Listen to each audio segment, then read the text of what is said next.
all these other places. That stuff was all rumors. You know, we talk. We're friends. We talk throughout the year, all year long, about our lives, about our seasons, how they're going. But we followed the process just like everybody did after that July 1st date. And hate to speak for all of us, but we're here now, and we're here for a long time.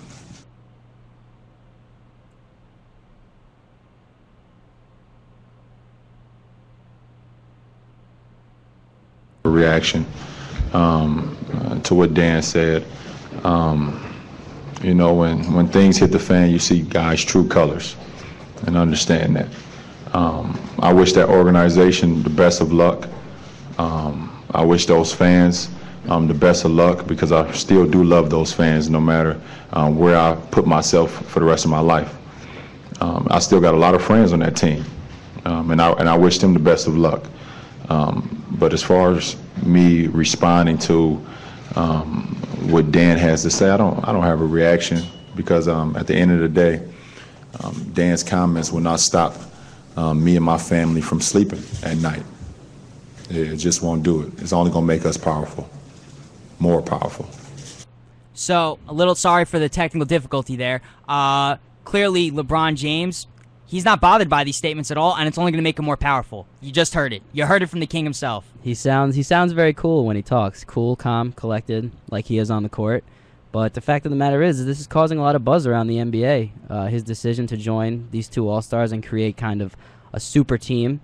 And the other teams that are left in the dirt are very angry about it. And if he thinks that he's going to be able to go back to Cleveland and get the same warm reception that he's used to, he's dead wrong. Yeah, and obviously he gets taken out of that level that he was at, being up there with one of the greats, and he hasn't even won a ring yet, and he was practically up there with Kobe Bryant, Michael Jordan, Magic Johnson, and going to the Miami Heat. Obviously, you can see on the screen, there's the new Heat players, James himself, Dwayne Wade, Chris Bosh, but these guys, that's a great team, but it hurts LeBron's legacy. He sold his legacy. He sold his legacy for rings, and the fact of the matter is that when he came into the league, he was supposed to be, at least I thought he was going to be, the next Jordan or better. I mean, he had that skill, he had that charisma, and when he wasn't able to get it done in the 7 years that he was with the team, I think that he panicked. And winning is more important to him than his legacy, which I can admire, but when you have that kind of talent, I don't think it works like that. And me being a LeBron fan, I am a huge... Oh, so am I. I was a huge LeBron James fan. I should say I was. I looked up to this guy to be the next Jordan, the next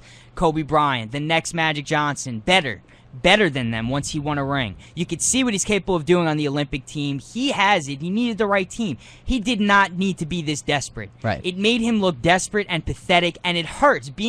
Liking this guy so much, being a fan, and seeing him just go to Miami. Look, I'm a Knicks fan. Did I want him to come to New York? Yes. Would I have had a lot of respect for him if he stayed in Cleveland? Yes, absolutely. If he went to Chicago, you know what? It would have stunk. It would have sucked being a Knicks fan.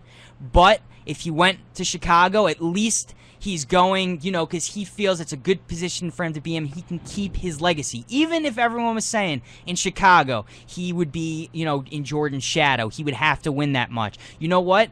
At the same time, it would be a much better situation than what he got himself into now in terms of his legacy. Originally, when I heard the Chicago Bulls, I was stunned.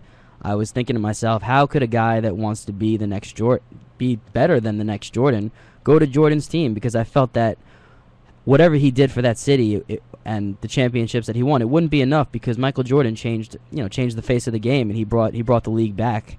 And I think that LeBron would have also had a great core of players. You have Derrick Rose, Joakim Noah, you add Carlos Boozer. I mean, I think that would have been the best option for him.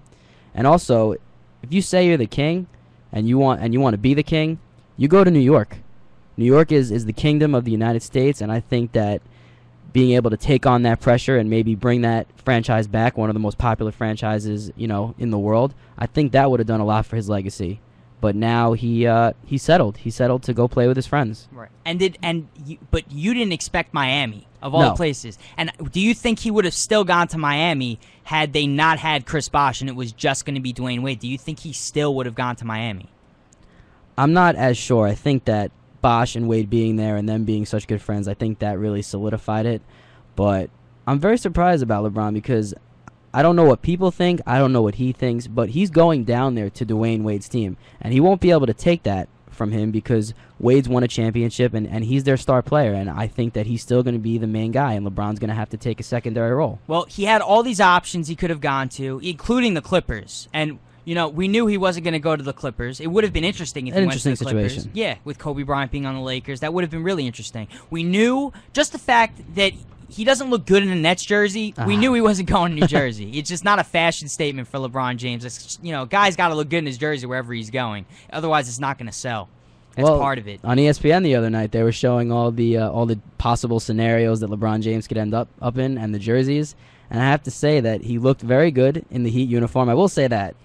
All three of them look very good-looking guy in a Heat uniform. The three of them look very good in the Heat uniform. I'll give them that. But I got to say, the Nets uniform was definitely the worst that he would have been able to wear. Yeah.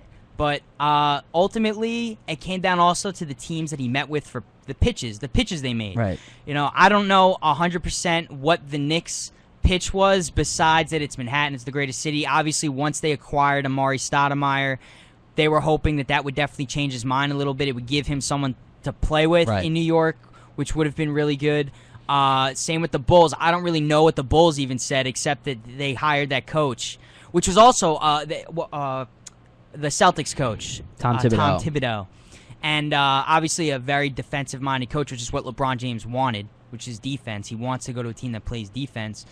But being that LeBron James could just go wherever he wants to go, he chose Miami, based on his friends being there. And after hearing what he said, I could see that. But it was really Pat Riley that sold it to him, that gave him the pitch. And this is what LeBron had to say about Pat Riley's pitch to him.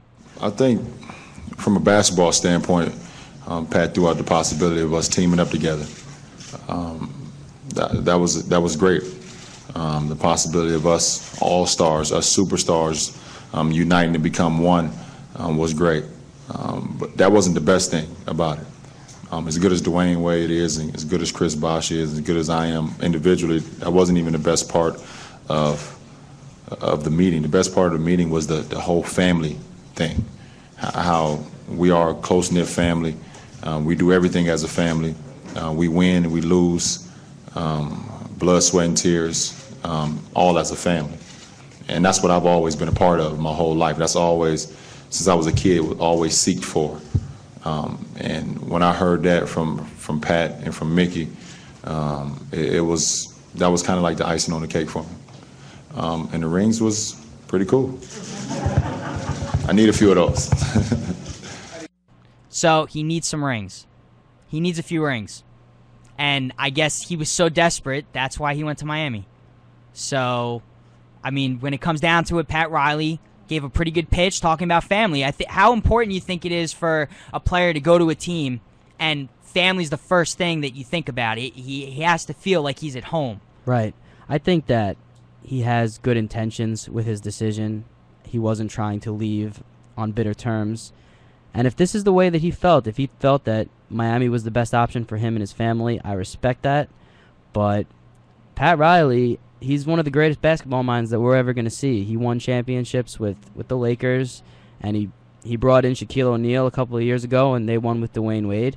And I think that some of the other things that he's done with the Stan Van Gundy firing and him taking over, I feel like it's only a matter of time before that discussion might happen again. And you got to give credit to Pat Riley for doing all this, making it happen. This is why he's so good at what he does. Anywhere he goes, Pat Riley, as a player, as a GM, as a coach, whatever, he's in the Hall of Fame for a reason. We knew he could do something like this to pull this off. We did not think it was going to be this big, though.